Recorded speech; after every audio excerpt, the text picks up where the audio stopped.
Amy is a talking gorilla. Yes, a talking gorilla that is really happening. It is not Mr. Ed. However, it is one of my favorite fiction, science, action, adventure movies of the 90s and beyond. From the original novel by no less than Michael Crichton, Dylan Walsh, Laura Linney, Ernie Hudson, Tim Curry, 1995, Congo.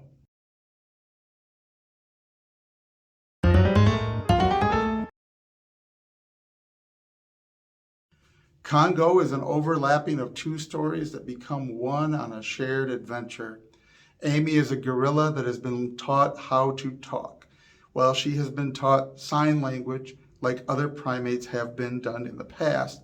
But Peter, the PhD researcher who is working with Amy, has merged with this the cutting edge technologies of motion sensing, virtual reality. With attachments on her body and a power pack and a speaker, Amy's sign language is translated into an electronic voice meant to mimic a female because she's a female gorilla. Her limited vocabulary, nevertheless, is translated into words that we identify, and there is a next level sort of communication. The problem is for Amy that she's beginning to decline mentally, as often happens with animals in captivity, especially. This has been a pattern for the mountain gorilla. She's having horrific nightmares and only feels any relief when she constantly is painting images of the jungle from whence she came. Finally, Peter realizes that he must return Amy to the wild or she's going to not make it. He tries to sell the university and the research center on the project of returning her with the notion that she could teach the other gorillas sign language. They make a joke about Dr. Doolittle, but he finds a Romanian philanthropist who is more than willing to fund the trip with his own agenda. The second part of this story is Travacom, telecommunications giant. Their cash cow is their satellite for communications. It's going to be obsolete in 3 years. They are in the midst of a project to replace it with something that will allow them to dominate telecommunications for many, many years to come. It involves a high-powered laser beam. It is never explained how that translates exactly into telecommunications, unless they're going to shoot down everyone else's satellites. But as much as the owner of the company is clearly a crackpot, he doesn't seem to be a Bond supervillain, so it must be something in the technology that I don't comprehend. He sends a safari into the Virungus region of the Congo to find the right kind of pure blue diamond that he needs to power the system. The safari finds the diamond, but not shortly after, they are torn to pieces by violent and aggressive, deformed gray gorillas of a type that are not recognizable by known science. He immediately wants to send a safari in, a rescue team. Laura Linney, who used to work, her character worked for the CIA, now works for Travacom, goes in there on a mission to recover whatever people alive she can, and maybe if she has time, a diamond. Although the owner of the company, it is clear, really intends that she will go in there and she will get him the diamond, and if she has time along the way, maybe bring out some people, including his own son, her ex-fiance. Not wanting to alert international authorities about the massacre of the safari, they decide to be sneaky. They take over an existing expedition so they can get to this region of Africa, and wouldn't you know it, they end up joining up with Amy the talking gorilla and her expedition to return home. They get to Africa just in time for some president dictator's car to blow up, and a whole plot, and a Central African country that is unnamed falling to pieces. They meet up with their people that are there on the ground, shady characters, Eddie Vetro paid to supply them, Ernie Hudson's character, Monroe Kelly, who will lead them on the expedition into the Congo. They meet up with them, and through many adventures through countries in various levels of decay, turmoil, or just poverty, or some of them relatively nice, like there's a nice visit to Tanzania. They journey through Central Africa on their way to the Virungus region of the Congo on their dual mission, learning things about each other's secrets along the way. This is really good stuff.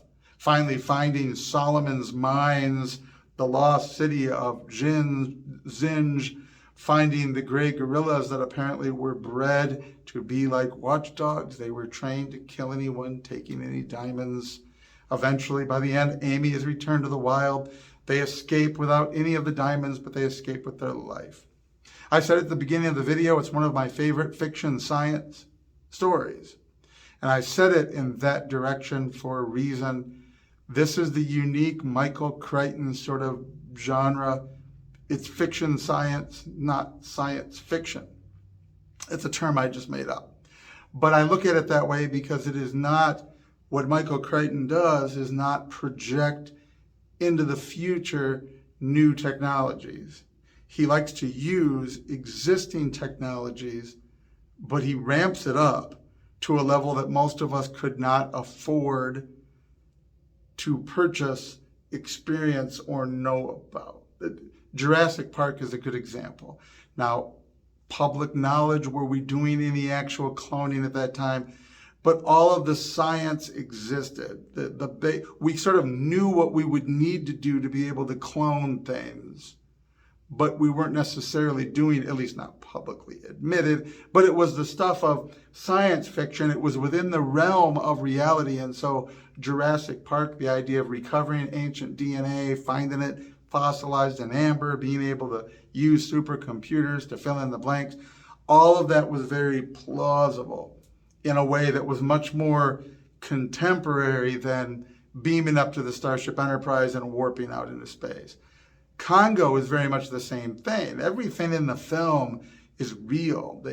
This was an era, 95, nobody was carrying cell phones except a few select people, but satellite phones were a thing. They appear in Jurassic Park. Satellite phones, the satellite video hookup through the company's satellite, the video conferencing, the way they did it with all the equipment had to be set up. It's all very plausible, but most of us had not seen it before.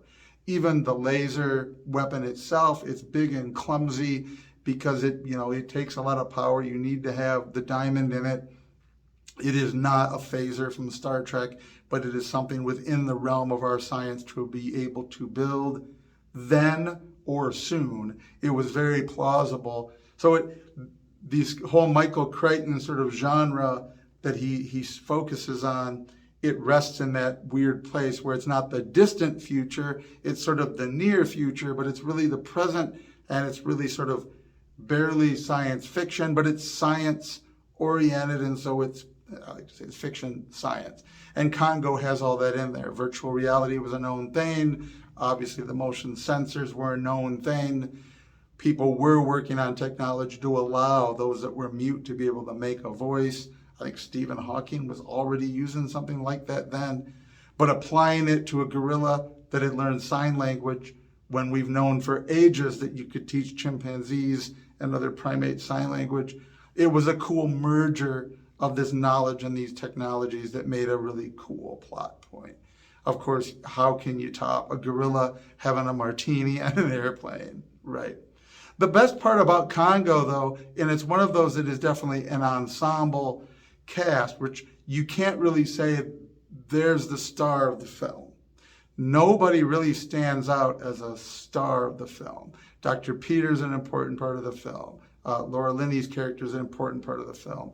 I think if I had to pick one, and Tim Curry is such a great sort of comic relief, sort of bad guy, it's a whole complicated thing.